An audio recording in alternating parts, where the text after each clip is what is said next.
Early in the Revolutionary War, the British defeated the Americans at the Battle of Bunker Hill in Massachusetts.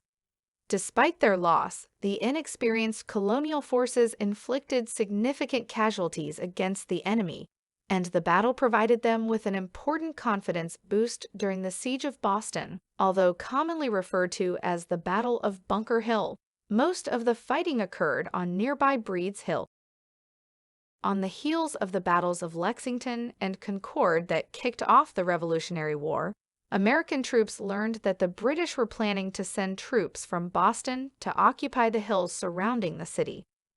Some 1,000 colonial militiamen under Colonel William Prescott built earthen fortifications on top of Breed's Hill, overlooking Boston and located on the Charlestown Peninsula.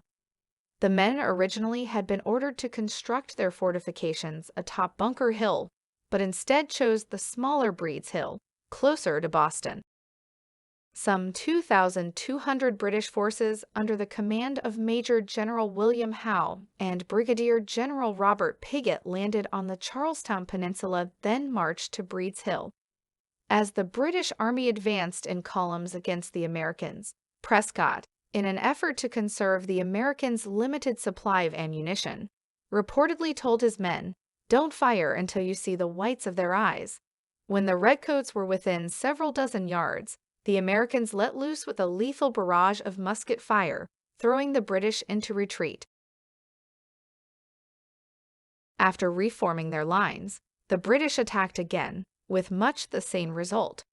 Prescott's men were now low on ammunition, though, and when the Redcoats went up the hill for a third time, they reached the redoubts and engaged the Americans in hand-to-hand combat. The outnumbered Americans were forced to retreat.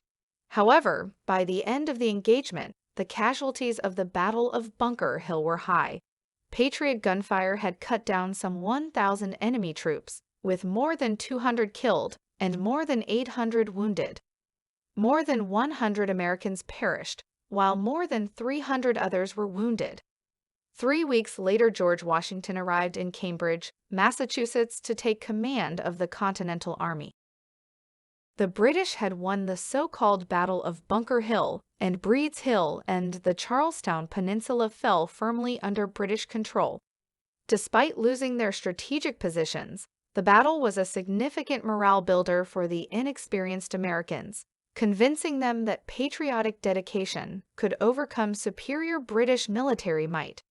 Additionally, the high price of victory at the Battle of Bunker Hill made the British realize that the war with the colonies would be long, tough, and costly.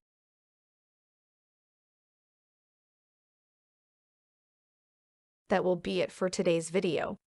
Please like and subscribe with the bell notifications on, and have a wonderful day. Fatal Wolf Plays.